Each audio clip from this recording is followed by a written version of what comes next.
De novo, boa noite. Esta é a grande entrevista da RTP. Nasceu em Quelimane, Moçambique, onde viveu até à Revolução de 74. Regressou a Portugal por pouco tempo, foi para São Paulo, no Brasil.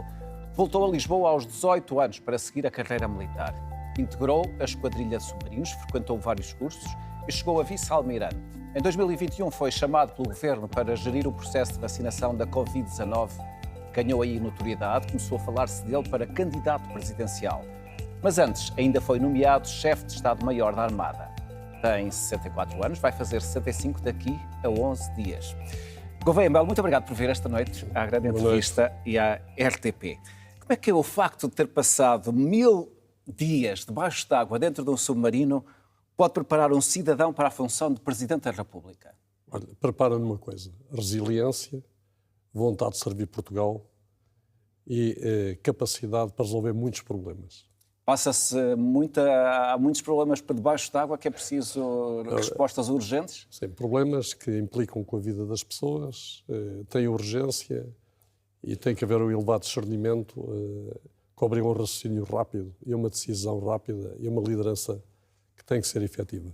E acha que essas qualidades podem ser úteis em Belém em determinados momentos? Tenho a certeza absoluta. Aliás, às vezes falam sobre a minha profissão militar e eu pergunto que qualidades é que são más. Será que é a lealdade? Será que é o espírito de entrega? Será que é a capacidade e a resiliência? Será que é a coragem? Que qualidades más é que nós trazemos dessa profissão? O senhor acha que é um homem corajoso? Não, eu acho que já provei diversas vezes que, quando foi necessário, não faltou essa coragem. Vamos à polémica dos últimos dias, que tem a ver com o momento e as circunstâncias da decisão da sua candidatura. Afinal, o que é que se passou e que papel é que Marcelo Rebelo de Sousa, Presidente da República, teve ou não na sua decisão? Hoje saiu uma notícia, ou ontem saiu uma notícia, que alegava que o Sr. Presidente teve um papel decisivo na minha decisão. Isso não é verdade.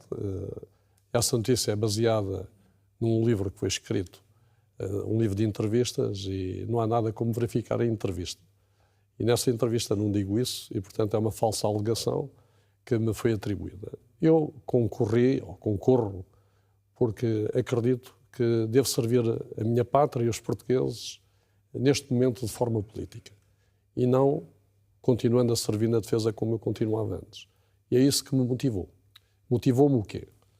Instabilidade internacional, uma democracia com sinais de fragilidade interna e de descrédito interno, uma economia que não é pujante e que distribui pobreza em vez de distribuir riqueza e alguma falta de ambição geral. E, portanto, o meu partido é Portugal e eu venho lutar pelos portugueses. E algum desses aspectos que o levaram a ser candidato presidencial acha que se enquadra no papel do Presidente da República, que o Presidente da República pode ter um papel ativo na solução desses problemas? Eu creio vivamente que pode ter um papel ativo, através da magistratura de influência, mas não só. Porque a alternativa é dizer que o topo da pirâmide política é só figurativa, não serve para nada. Isso não parece que seja o que é o semipresidencialismo, nem o que é o nosso sistema. Eu acredito que posso contribuir para uma mudança significativa e para impulsionar Portugal, claro, com o governo e com todo o sistema político. Como é que interpreta o semipresidencialismo? Interpreto o semipresidencialismo como um sistema de freios e contrafreios, em que de uma eleição nasce o poder legislativo e o poder executivo. Essa eleição está atribuída só aos partidos, em exclusividade, e de outra eleição, que são pessoas independentes, nasce uma entidade, que é a Presidência da República, que tem que garantir e tem que ser um moderador, tem que garantir a democracia e o moderador do sistema. E as duas coisas não se devem confundir, porque isso fragiliza a democracia. Os partidos têm o seu papel muito importante, mas quer no Legislativo, quer no Executivo, mas não têm esse papel nas presidenciais.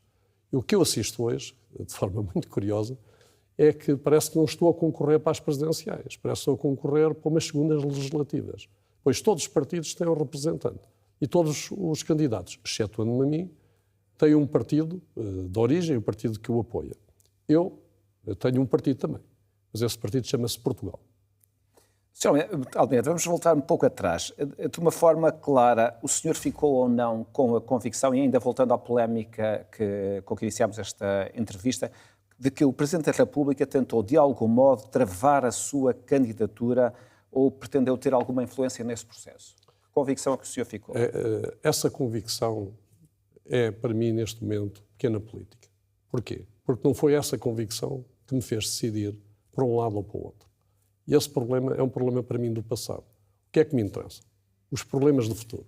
Que problemas é que tem o país e como é que nós podemos resolver esses problemas? O país tem graves problemas que anda a adiar e nós temos que resolver esses problemas. Mas já lá vamos. Porque só para de facto afastar esta polémica de uma vez. Porque esta polémica surge de uma entrevista que vai ser publicada em livro esta semana e em que se recorda uma notícia do Expresso de outubro do ano passado, a dizer que Gouveia Melo estava a chantagear o governo e a jornalista Valentina Marcelino perguntou-lhe: foi esse o momento exato da sua decisão de se candidatar, um artigo do jornal? E o senhor responde: foi esse artigo que me fez definir o rumo, porque quando o li fiquei mesmo danado. Ora, o que é que dizia esse artigo? Dizia o seguinte: o Presidente da República gostava de reconduzir o almirante Gouveia Melo... interromper. Diga. Porque a minha resposta não tem a ver com o conteúdo do artigo, tem a ver com o título do artigo. Porque o título do artigo indiciava que eu estava a fazer chantagem com o governo. Isso era uma coisa muito feia que me atribuíram e que eu não gostei. E, portanto, nesse momento achei que não tinha também condições para continuar a exercer as minhas funções de forma normal dentro da defesa. Porque atribuírem ao chefe militar que está a fazer chantagem com o governo para continuar nas Forças Armadas, julgo que era uma coisa muito grave que não podia ser passado incólume. Isso é que o deixou danado, que foi a expressão que o senhor usou? Sim, eu usei, é uma expressão figurativa. Uma expressão figurativa. Mas o artigo dizia: o Presidente da República... Deixou-me revoltado, essencialmente revoltado. O Presidente da República gostava de reconduzir o almirante Gouveia Melo por mais 2 anos no cargo de chefe de Estado-Maior da Armada para lhe travar uma candidatura presidencial. Mas o militar, que continua a liderar as sondagens para Belém, só aceitará ficar à frente da Marinha se tiver garantias de que o Governo vai aumentar o investimento de forma significativa na Força Naval Portuguesa, apurou o Expresso. Mas apurou o Expresso aonde e de quem? Essas declarações são minhas, não são. Mas também o Presidente da República já veio dizer que também não prestou nenhumas declarações, ou não fez nenhumas declarações. Mas, o Expresso que esclareça isso com o Sr. Presidente da República. Não fui eu que fiz o artigo, não sou eu que aleguei que o Sr. Presidente da República tivesse dito isso e, portanto... Aqui a única coisa nesta notícia que o incomodou foi o facto de sugerir que o senhor estaria a negociar a sua candidatura a Belém a troco, ou a não ir para Belém a troco de ficar na Marinha com mais 2 submarinos. Isso é que o incomodou. Até porque eu já andava falando dos submarinos há muito tempo. Em março de 2024 escrevi um artigo que até foi alvo de alguma polémica, em que dizia que a defesa tinha que se olhar para a defesa de uma forma diferente, em que elencava um potencial risco em termos da estabilidade internacional com a eleição do Sr. Presidente Trump.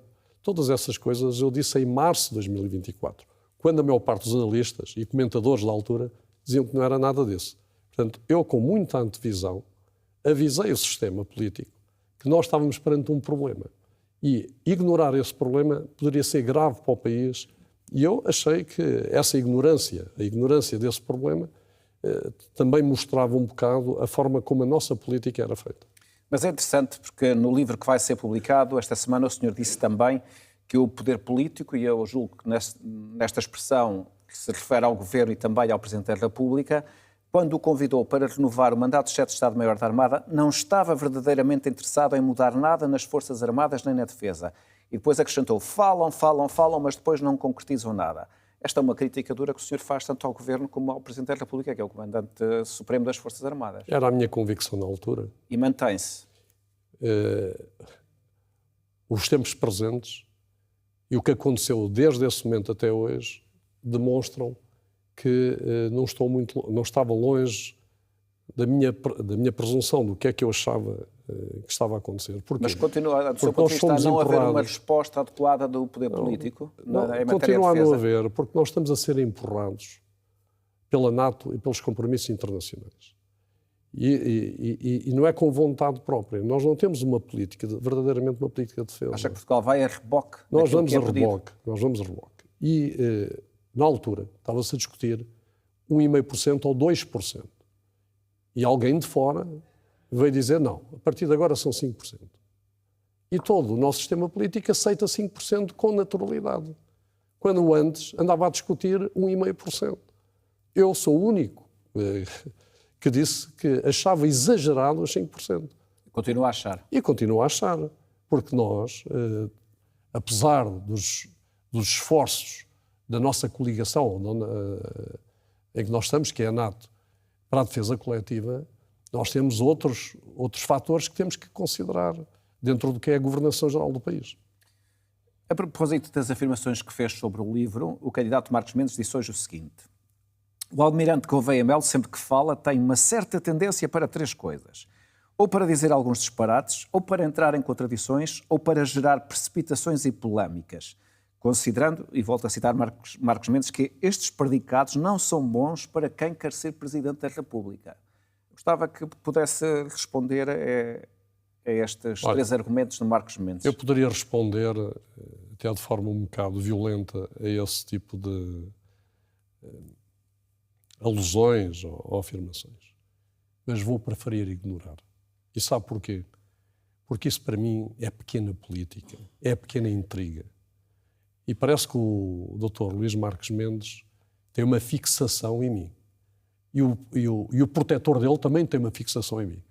Porque veio manifestar... Está a se referir a Cavaco Silva? Sim, veio manifestar um apoio envergonhado ao candidato, mas atirou diretamente ad hominem sobre mim, o que não é muito nobre para um ex-presidente da República. Não me parece que a política seja isto. Portanto, eu não vou comentar mais isto. Eu não estou preocupado com o disco disse. Se alguém quiser continuar no disco disse, por favor, continue. Ele tem toda a liberdade para o fazer, mas eu não vou alimentar isso. Em vários momentos do passado, o senhor tinha usado palavras muito fortes, que não vale a pena recordar, para sublinhar que não tinha qualquer intenção de entrar na política. E hoje está aqui à minha frente como candidato presidencial. Isto significa que as suas opiniões normalmente mudam? Ou, isto é, o senhor não é um homem de convicções firmes? Não, nós todos temos convicções. Mas só há um animal que não muda de convicções. E normalmente é um animal muito teimoso. Eu não vou dizer o animal, porque toda a gente já sabe. Nós temos que nos adaptar aos tempos. Repare, desde o momento em que fiz determinado tipo de afirmações, o mundo mudou muito. Uma guerra na Europa, uma mudança grave no sistema político internacional. Mais do que isso, uma realidade diferente no sistema político interno. Um descrédito da nossa própria democracia. Há muita coisa que mudou. Portanto, dizerem que hoje eu sou a mesma pessoa que há 2 anos e meio, noutras circunstâncias, é um bocado abusivo, porque se as circunstâncias fossem as mesmas de há 2 anos e meio, eu se calhar manteria a minha posição. As circunstâncias mudaram muito. E eu hoje sinto, verdadeiramente, a necessidade de criar uma alternativa ao povo português e à população portuguesa. E eu sou essa alternativa. A alternativa a um sistema estagnado, a um pântano de interesses e, em alternativa a isso, uma alternativa de tal forma disruptiva que compromete a democracia. Portanto, compromete a democracia porque é da extrema-direita que pode comprometer a democracia. Portanto, as alternativas que hoje estão em jogo é a continuidade e a estagnação, revestida do que for, ou seja, a reformulação das carreiras políticas de determinados políticos na presidência, com a estagnação e a continuidade, ou então uma alternativa demasiado radical. Eu venho apresentar aos portugueses uma alternativa moderada, ao centro, consciente, equilibrada. E é isso que me motiva. E motiva uma transformação do país. Quando o senhor fala no descrédito da democracia, isso manifesta-se em quê? Olha, basta ver o que está a acontecer nas eleições umas após outras. O que está a acontecer é, nós estamos a sentir que a nossa população está a ser atraída cada vez por soluções mais radicais. Isso, quando a população é atraída por soluções muito radicais, o que começa a perigar é a própria democracia. E as alternativas existentes até à data não estavam a contrariar isso. Eu vou tentar, de alguma forma, dar uma hipótese e contrariar isso. Mas eu estava a ouvi-lo e a pensar se não há aqui também uma certa proximidade entre o seu discurso e o discurso dessa alternativa radical que o senhor fala. Porque quando ouvimos, por exemplo, o discurso do Chega, relativamente aos 50 anos da democracia, que os 50 anos da democracia são terríveis, é um pântano da corrupção, as coisas não funcionam, e o senhor tem um discurso de algum modo também semelhante em relação aos políticos da democracia. Não há aqui uma proximidade? Não há nenhuma proximidade, que eu não tenho um discurso generalizado aos políticos. O que eu acho... O senhor acabou de falar do pântano em que estamos. Sim, há um pântano no sentido em que a nossa democracia caiu numa estagnação. E essa estagnação é perigosa para a democracia. Nós tivemos um período muito logo a seguir ao 25 de Abril, até aos anos 2000, de grande desenvolvimento. E esse desenvolvimento sofreu uma estagnação, com diversas crises, etc. Isso compromete a democracia. Compromete porquê? Porque a democracia não está a entregar resultados à população. E a democracia tem que integrar resultados. Mas, por exemplo, se olharmos, por exemplo, para o desemprego está em valores baixos. Sim, mas o emprego de quê? De salários baixos. Nós queremos uma economia de salários baixos, em que os grandes problemas hoje são: consegue um casal jovem ter uma habitação? Consegue formar família? Nós temos problemas tremendos na nossa sociedade, que estão a implodir a nossa sociedade e que estão a deslaçar a população do que é o conceito e a prática da democracia. E nós temos que voltar a juntar isso. Eu quero contribuir para isso. Sente-se com essa capacidade de fazer isso? Eu julgo que a minha moderação, o meu posicionamento, permite pelo menos uma alternativa. E quem vai decidir sobre essa alternativa não é o sistema político, são os portugueses.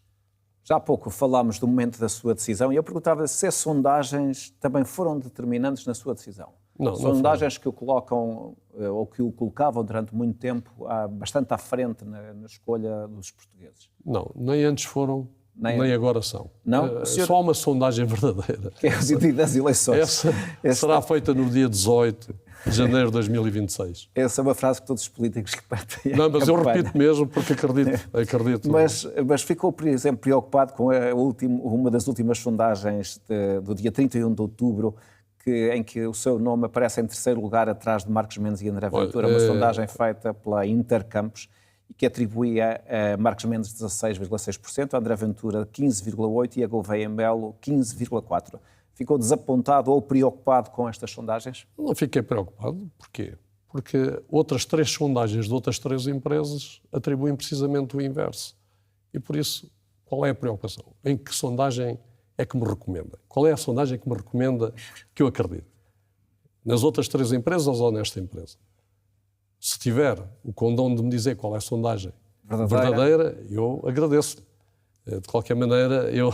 Portanto, o senhor não sente, por exemplo, uma certa erosão da sua candidatura? Não sinto. Sinto naturalmente que a minha candidatura, no início, havia 2 ou 3 candidatos e que agora, como estamos numas segundas legislativas, há candidatos para todos os gostos e para todos os feitios.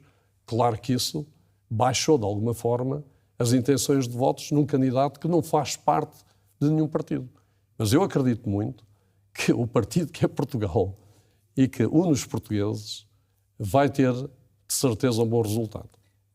Neste momento, o senhor afirma que a sua vitória são favas contadas? É isso que está a dizer? Acredita que vai ganhar as eleições? Não acredito que são favas contadas. Tenho que fazer o meu trabalho, tenho que fazer as minhas propostas e tenho que convencer. Há alguns meses havia uma grande diferença entre si e os restantes candidatos e neste momento essa diferença diminuiu. Sim, mas o meu discurso há alguns meses atrás é exatamente o mesmo discurso.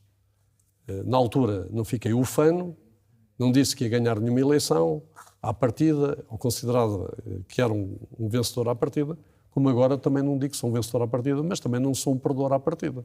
Portanto, o que é que eu considero? Eu considero que a população portuguesa está farta da partidarização da política portuguesa e que as eleições presidenciais são aquelas que elegem uma pessoa para unir os portugueses.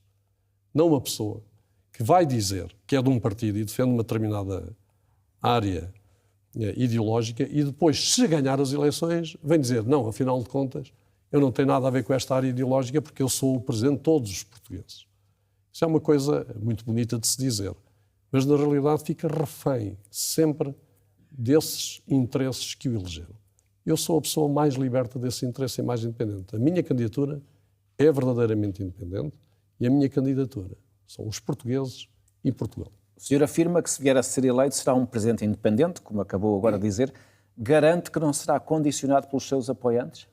Garanto, aliás, eu tenho uma frase que já me atribuíram, em que eu explico de forma assim um bocadinho figurativa também. Bastante impressiva, ou aliás, se quiser dizer. Não vou... Mas eu vou dizer. Então diga, Vítor. No livro que já fizemos referência, o senhor diz o seguinte: o que eu digo a essas pessoas que o apoiam, quando aceito que trabalhem comigo, é o seguinte: se acham que me vão mudar os ideais, que vou mais para a esquerda ou mais para a direita, que me vão capturar como se eu fosse um cavalo, montando-se no meu lombo, vão levar um coice e saltar do lombo rapidamente. Isto é uma imagem forte. Na verdade, o que é que o senhor pretende dizer? O que eu pretendo dizer é que eu tenho um projeto, todas as pessoas que queiram participar nesse projeto serão bem-vindas. Todas as pessoas que queiram entrar no projeto, para me condicionar o projeto a seguir, ou para me orientar, julgando que me podem orientar, tomando posse das minhas decisões, vão-se desenganar muito rapidamente. Levarão um coice? Não, vão-se desenganar. O coice era figurativo. Mas vão-se desenganar e julgo que não será positivo para essas pessoas tentarem fazer isso. E vê esse risco nos seus adversários? Acha que vão ficar condicionados pelos apoios, por exemplo, dos partidos que recebem? Eu não tenho dúvidas nenhumas. E porquê é que não tem dúvidas? Não tenho dúvidas. Porquê é que os seus adversários não podem usar a mesma expressão? Isto é, que têm o apoio do partido, mas chegam à presidência da República e têm a independência total para exercer o seu cargo. Porque eu não acredito que possam fazer isso. Estão muito condicionados. Não só pelo seu passado, como por todos os apoios ao longo do passado e todas as relações que criaram nesse passado. Essas relações criam dependências. Essas dependências serão julgadas no momento oportuno se eles não corresponderem aos anseios dos interesses que os promoveram. Eu não gostaria de ver na presidência um cavalo de Troia de nenhum partido. Desculpe, a presidência não é isso. A presidência não é partidarizada. Nós devemos concorrer, pessoas independentes, com mais apoios ou menos apoios, à presidência da República, porque é isso que faz sentido num sistema semipresidencialista. Vamos voltar a falar do seu currículo. O facto de vir de fora da política, o senhor tem insistido isso como uma mais-valia comparado com os outros candidatos. Por que razão? Eu não tenho insistido que é uma mais-valia. O que eu tenho dito é que não é uma menor-valia, que é uma coisa diferente. Porque os outros candidatos, ou há candidatos que dizem, vão falando da experiência disto. Eu falo da experiência que interessa. A experiência que interessa é a experiência da resolução de problemas. Eu julgo que já demonstrei suficientemente a capacidade para resolver problemas. Julgo que já demonstrei suficientemente a minha capacidade de adaptação, a minha flexibilidade e a minha leitura moderada do que é o mundo. Já demonstrei isso à exaustão. Portanto, se os portugueses confiarem em mim, que eu espero que confiem, terão em mim uma pessoa moderada, uma pessoa equilibrada, que a única coisa que deseja é o bem de Portugal e dos portugueses. E servir sem se servir, que é isso que também me define. Até que ponto, por exemplo, o senhor está preparado para gerir crises políticas e sociais? Por exemplo, estamos à beira de uma greve geral. Se o senhor fosse Presidente da República, procuraria intervir de alguma maneira? Há muitas formas de intervir no espectro político. Há uma coisa que não parece positiva. Nesta proposta? Nesta proposta. Não parece positivo é que se faça uma negociação que não é uma negociação aberta e realmente com a tentativa de encontrar uma solução, e o que nós vamos fazer é uma clivagem social. E essa clivagem social, eu acredito numa economia que é um capitalismo humano, ou capitalismo humanista. No fim, o que é a sociedade?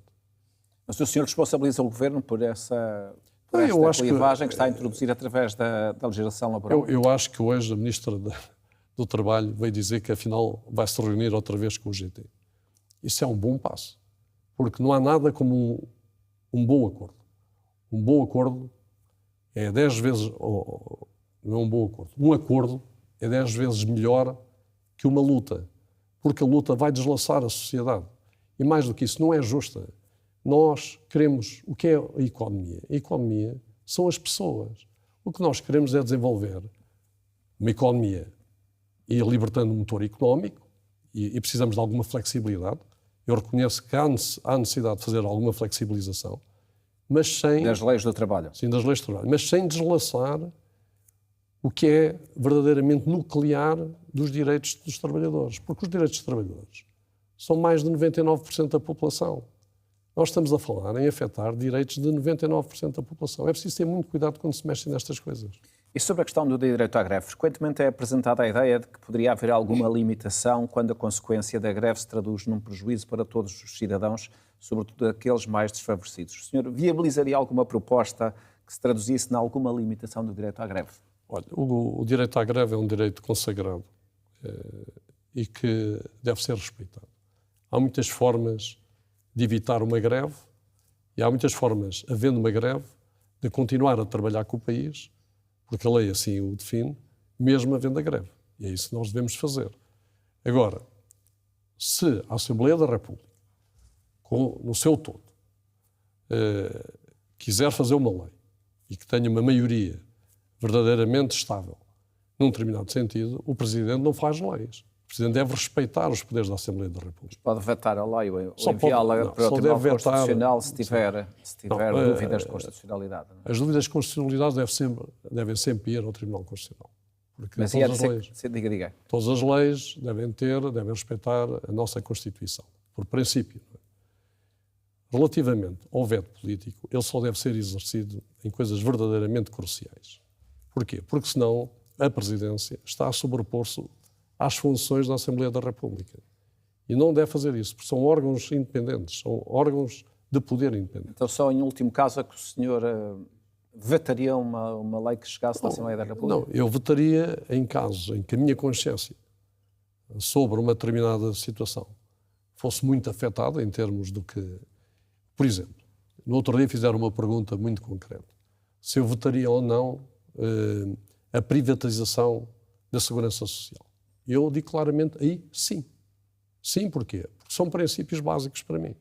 Eu nunca deixaria que a Segurança Social, que é a base da confiança relativamente ao nosso futuro, ficasse dependente de uns gestores que um dia podiam fazer uma asneira qualquer e que não ficasse dependente dos nossos impostos e da nossa capacidade de pagar às pessoas quando estas já não têm nenhuma outra forma de subsistência e capacidade. Há mais outro conteúdo que pudesse ter o seu voto imediato? Não, esse eu julgo que é mais que exemplificativo. Agora não vou aqui detalhar tudo e mais alguma coisa. Que avaliação é que o senhor faz do exercício do Primeiro-Ministro e destes 2 anos de governação da AD?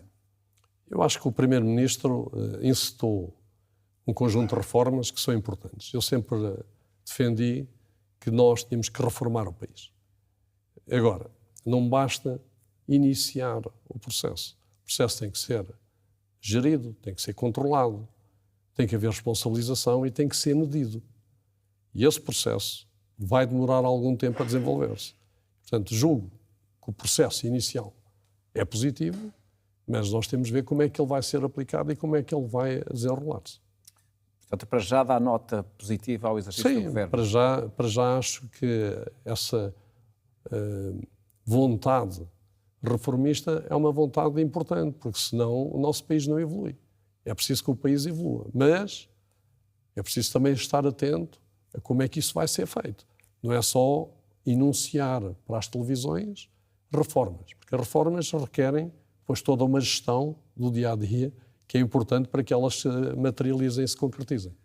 Há uma característica que os seus adversários por vezes lhe apontam, que é o seu alegado autoritarismo. O senhor considera-se um chefe militar ou autoritário e vai transportar essa característica para o seu exercício como Presidente da República, caso venha a ser eleito? Não, para já não sou autoritário. Não reconhece essa característica? Não reconheço. Eu tive que exercer a autoridade nos momentos em que foi necessário exercer enquanto comandante de um ramo das Forças Armadas ou nas minhas funções anteriores, que eu fui desempenhando ao longo da minha vida. Mas nunca exerci a autoridade para lá do que era necessário para cumprir a missão. Agora, é claro que nós não estamos lá para nos divertirmos, nós estamos lá, estamos a ser pagos para cumprir missões, para cumprir tarefas, e essas tarefas têm que ser, de alguma forma, alguém tem que se responsabilizar por elas. E naturalmente, num sistema super hierarquizado, como é o sistema militar, a responsabilidade cai sobre os chefes militares. E eu nunca fugi às minhas responsabilidades. Dei sempre a cara pelas minhas responsabilidades. Isso também é uma característica que me podiam apontar. Sim, há quem eu acuse de ter dado a cara, por exemplo, de uma forma pública, quando teve um conflito com militares na Madeira e fez aquilo publicamente, em vez de ter feito de uma forma discreta, esses militares politizaram que seria o processo. mais habitual. Não é? Esses militares politizaram o processo. E a resposta teve que ser pública e também, de alguma forma, politizada. Porque o que foi feito foi muito grave. E podia implicar, não só com a Marinha, mas com todas as Forças Armadas. Portanto, eu fiz o que tinha que ser feito. Foi um ato de desobediência. Foi um ato de desobediência grave. E, portanto, eu fiz o que tinha que ser feito. Claro que não vou trazer estas características para a presidência, porque a presidência é uma coisa completamente diferente. A presidência vive muito de consensos, vive muito de conseguir gerar na população, na governação, na Assembleia da República, um campo magnético, no bom sentido, para levar as soluções ao sentido do que é necessário para resolver os problemas do país. Algumas questões que têm a ver com os chamados temas fraturantes. O senhor admitia aprovar uma lei que alargasse o prazo para as mulheres poderem fazer o aborto? Não, eu acho que esse problema já está resolvido na sociedade portuguesa. Acho que não devemos abrir outra vez esse problema. E sobre a lei da eutanásia, tal como foi regulada, do seu ponto de vista, é equilibrada? Foi longe demais ou parecia um tema difícil? Para mim é um tema difícil. Porquê? Porque eu defendo a vida até à última instância. Só que a vida tem que ser vivida com dignidade e sem dor, não é? Porque senão é uma tortura humana. Até que ponto é que nós podemos estender a vida com dignidade e sem tortura, é verdadeiramente a grande questão. Agora, há um perigo. Nós não devemos facilitar a eutanásia. Porquê? Porque senão a eutanásia pode ser um instrumento de utilidade. De utilidade porque ou a pessoa dá muito trabalho e é melhor morrer. E esse tipo de coisas é que eu sou contra. Agora, o que eu acho é que nós temos que levar a vida humana no máximo das possibilidades que a tecnologia hoje nos permite e que os cuidados paliativos, os cuidados continuados nos permitem, com dignidade e sem sofrimento da pessoa que está... Em alguns casos é impossível, não é? Não há medicamentos que, apesar de tudo, sejam capazes de tirar todo o sofrimento. Exatamente, nesses casos impossíveis, eventualmente tem que se aplicar a possibilidade da eutanásia. Mas só nesses casos isso deve ser extraordinariamente restrito. Se ganhar a sua maioria, esgota-se naquele momento ou admite que os seus apoiantes possam ter a tentação de formar um partido à sua imagem? Não, eu nunca permitiria isso. Nunca permitiria isso. Porque não considero que misturar... Se eu considero que misturar os partidos com a presidência é mau, também não considero bom misturar a presidência com os partidos.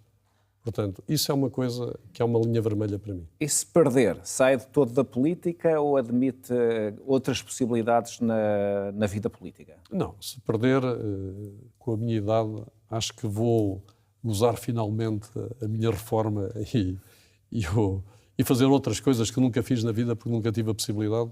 Com a minha fixação de servir o país, nunca fiz determinado tipo de coisas da minha vida. E, portanto, o que é que gostava de fazer, assim mais rapidamente? Eu sou muito tecnológico, sempre incentivei determinadas tecnologias e tenho a certeza que me iriam desafiar para fazer certo tipo de coisas. Eu teria muito prazer em desenvolver esse tipo de instrumentos. Beto Gouveia Melo, muito obrigado por ter vindo esta noite à grande entrevista. Eu regresso amanhã. O meu convidado vai ser Luís Marques Mendes, um candidato apoiado pelo PSD. Todos muito obrigado, boa noite, eu regresso